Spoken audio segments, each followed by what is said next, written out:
The girl just waved her hand. She put all the furniture at home into her supernatural space. Immediately after, she took all the jewelry and savings her family had hidden. To make her family beg for a living from then on, she even took all the doors and windows. After that, she went to the room of her brother who had bullied her since childhood. She took all the quilts he used. It was a big gift for him before she left. In her previous life, her family had favored her brother. They not only forced her to transfer her job to her brother, but also sold her to an old bachelor in the countryside to get betrothal money for her brother's marriage. This led to her being tortured to death. Unexpectedly, the next second, the girl was reborn to the day her parents forced her to transfer her job to her brother, and made her take his place to help alleviate poverty in the countryside. At that moment, her mother pretended to take medicine to force her. Her father also persuaded her, saying her brother would find a wife easily with a job. Otherwise, the family would have no descendants. Her brother even said shamelessly, the girl only had a junior high school education. She was not at all worthy of her current good job. If he did it, he would surely become a leader in the future. And would not treat her badly then. Watching her family coerce and induce her, the girl knew arguing would only get her beaten. So she pretended to agree temporarily, planning to find a chance to escape.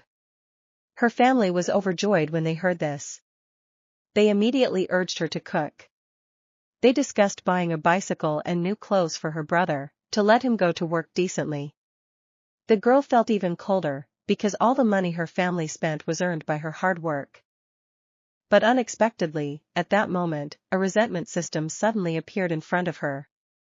It reminded her that the stronger her resentment, the larger her supernatural space would be. The girl was shocked and happy, but quietly cooked for her family without showing it.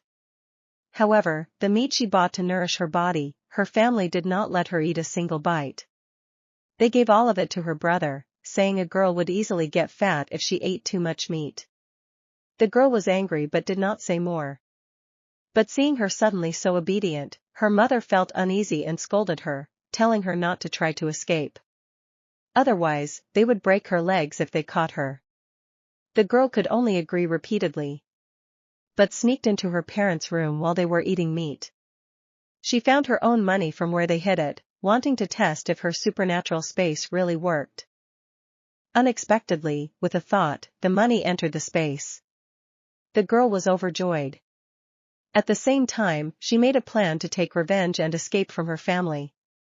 The next day, when her mother forced her to go through the job transfer procedures, the girl took the chance to go to her brother's archenemy, wanting to sell the job to him. The archenemy was suspicious, but he knew the job was precious. He couldn't help making a deal with her on the spot. The girl put all the money from the deal into her space. Then she began to plan her escape. Unexpectedly, on her way home, she saw a bicycle. From her previous life's memories, she recognized it was the bicycle her brother had just borrowed to show off on his first day at work. Taking advantage of no one's attention, the girl directly put the bicycle into her supernatural space. The girl did not stop there. Since her brother loved showing off more than working, she remembered exactly where he would go next. Sure enough, just a few streets ahead, a group of young men were praising him loudly. "Brother Wang, you finally got a state job. You'll become a big leader sooner or later. Your sister really knows her place." Her brother sat there proudly smoking, completely unaware the bicycle beneath him had already vanished into her space. The next second, thud. He crashed straight into the dirt in front of everyone. The crowd burst into laughter. "What happened to the bike? Did you jump off on purpose? Brother Wang, where's your bicycle?" Her brother's face turned purple with humiliation.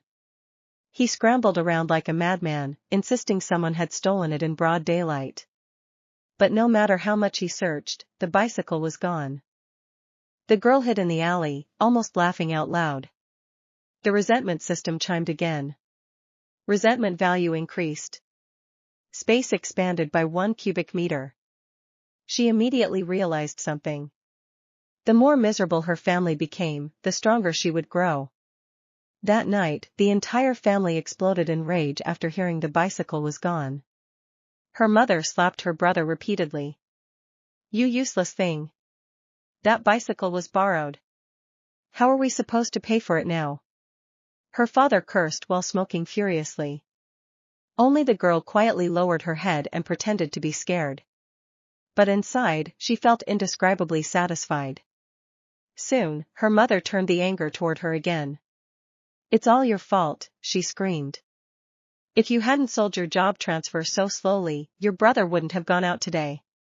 The girl clenched her fists tightly. Even now, they could still blame her for everything. At that moment, the resentment system suddenly issued a new notification. "New function unlocked, zero-cost collection." The girl was stunned. As long as the target belonged to someone who deeply resented her, she could instantly collect their belongings into her space without touching them directly. Her breathing quickened.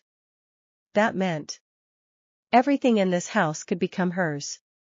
Late that night, after her family finally fell asleep, the girl quietly opened her eyes. Moonlight shone into the room. She slowly looked around the house she had suffered in for 2 lifetimes. Then she smiled coldly. "With how much you all hate me," she whispered, "I should at least collect some interest first." With a single thought, the family's food supply vanished. All the grain, flour, cooking oil, and preserved meat instantly entered her supernatural space. Another thought. The coal briquettes disappeared. Then the water buckets. Then the pots. Even the family's only table vanished with a swish. The resentment system notifications rang non-stop. Space expanded. Space expanded. Space expanded. The girl became bolder and bolder. She entered her parents' room and took every hidden savings bill they had. Even the gold earrings her mother treasured disappeared into the space. Then she turned toward her brother's room. Remembering how he used to kick her awake in winter and force her to wash his clothes with frozen hands, her eyes turned icy. With a wave of her hand, his blankets disappeared. His cotton jacket disappeared. Even his pants disappeared. Only a pair of torn underwear remained. Before leaving, the girl looked at the doors and windows of the house. Since her family loved her brother so much, they could all freeze together. The next second, every door and window in the house vanished cleanly. Cold wind instantly rushed inside. Her father woke up first from the freezing air. "What the hell?" Then came her mother's scream. "The windows! Where are the windows?" Her brother shrieked the loudest after discovering he had no clothes left. "My pants! My quilt! Who stole my pants?" The girl hid nearby in the darkness, listening to the family panic and cry while icy wind blew through the empty house. For the first time in both her lives, she felt free. By dawn, the entire neighborhood had gathered outside the house. Everyone stared in shock at the bare window frames and empty doorways. Cold wind whistled straight through the rooms while the family huddled together under a ripped straw mat. Her mother cried hysterically. "Thieves! We were robbed." But the neighbors looked unconvinced. How could thieves steal doors and windows overnight without making a sound? One old man muttered, "Maybe your family offended someone." Her father's face darkened instantly. Their family already had a terrible reputation. They were known for favoring their son while treating their daughter like a servant. But before, people only gossiped in private. Now everyone was openly laughing. Her brother became the biggest joke in town after losing the borrowed bicycle on his very first day pretending to be a successful worker. The bicycle owner stormed over demanding repayment immediately. "You said you'd return it in one piece." Her brother argued loudly, insisting someone framed him. But nobody believed him. The owner grabbed him by the collar and dragged him through the street demanding compensation. The resentment system chimed happily in the girl's mind. Resentment value increased. Space expanded by 2 cubic meters. Meanwhile, her parents had no idea the real nightmare was only beginning. Without food or money left, they had to borrow grain from neighbors just to survive. But because they had spent years bullying others and acting arrogant once the brother got a job, nobody wanted to help. Her mother could only shamelessly cry at people's doors. "My son has a state job. We'll repay you later." But the moment people heard later, they shut their doors. Because everyone knew the truth. The entire family depended on the daughter's salary before this. Now that money was gone. And her brother had not even officially started working yet. That afternoon, things became worse. A man from the work unit arrived holding documents. "Where is Wang Jianjun?" he asked coldly.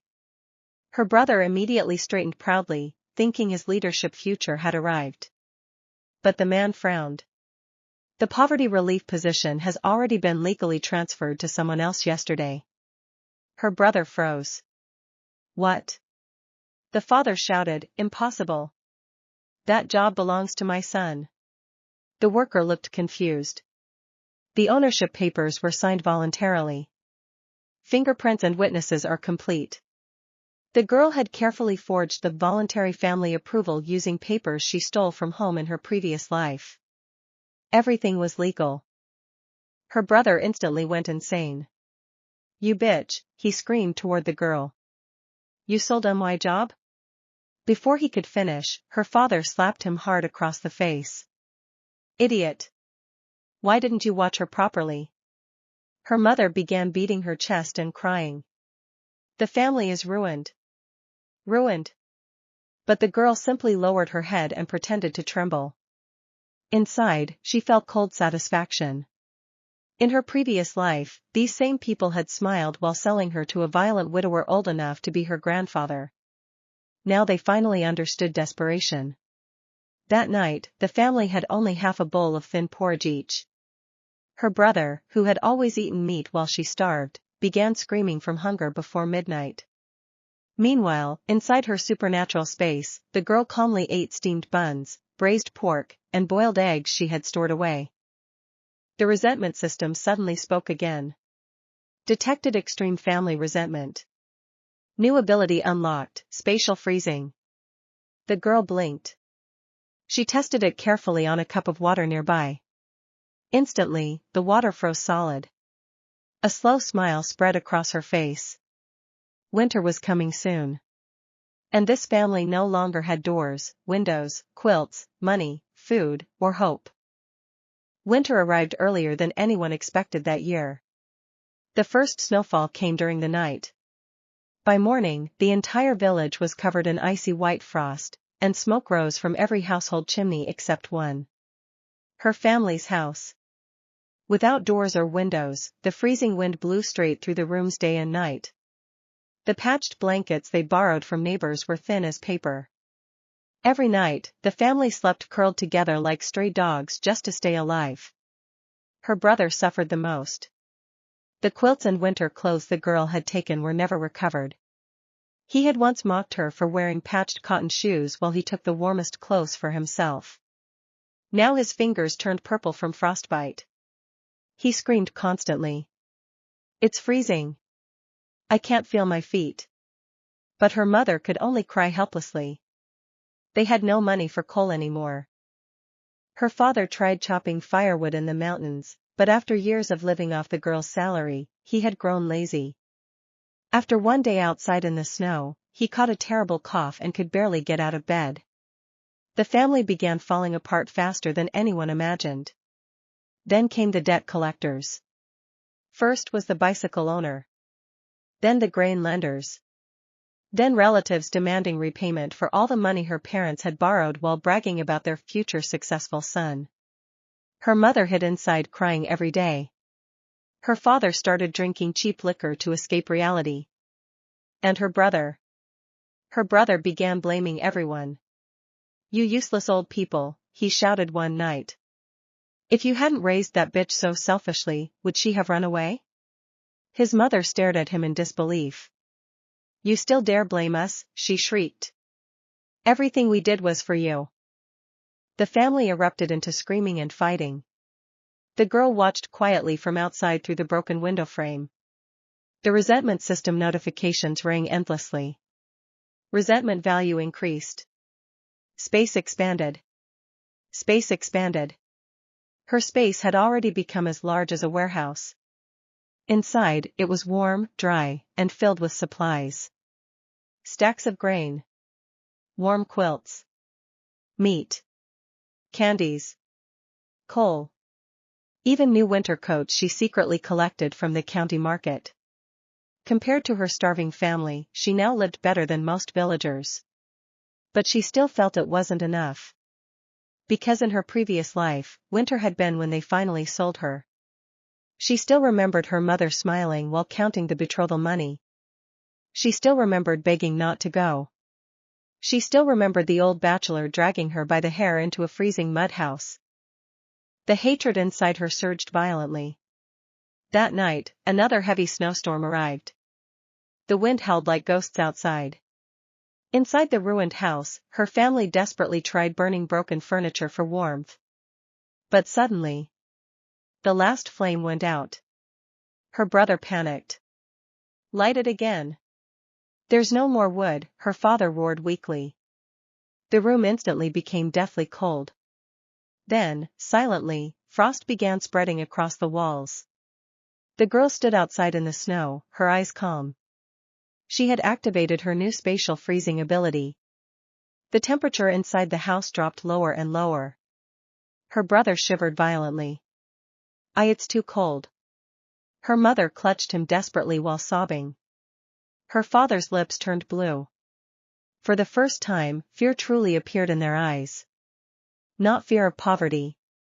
Not fear of debt. But fear of dying. Meanwhile, the girl slowly turned away. Because unlike her previous life, this winter, she would survive. The snowstorm lasted 3 straight days. No one in the village wanted to approach her family's house anymore. The screaming and fighting inside had become constant. Every night, neighbors heard curses, crying, and furniture breaking. Then, suddenly, everything went quiet. On the 4th morning, a villager finally pushed open the half-frozen doorway. The scene inside made him stagger backward in horror. Her father lay collapsed beside the cold stove, one hand still clutching an empty liquor bottle. He had frozen to death sometime during the night, his face twisted in bitterness and regret. Her mother and brother were huddled together in the corner beneath torn blankets. But they had not died peacefully. The brother, driven half-mad by hunger and cold, had tried stealing the last piece of frozen sweet potato his mother hid for herself. The two fought violently in the middle of the night. In the struggle, the mother smashed a broken bowl across his face. He retaliated by shoving her hard into the wall. Her head struck a stone corner. By morning, both were dead. The mother bled out slowly while cursing him. And the brother, already weak from frostbite and starvation, froze beside her body before dawn. The villagers were horrified. But not entirely surprised.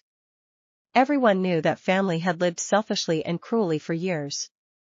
They exploited their daughter, spoiled their son beyond reason, borrowed money shamelessly, and treated neighbors with contempt. Now they were gone.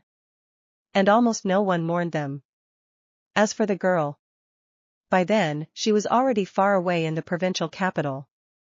Using the money she stole back from her family and the wealth she quietly accumulated through her expanding supernatural space, she bought herself a small courtyard house under a new identity.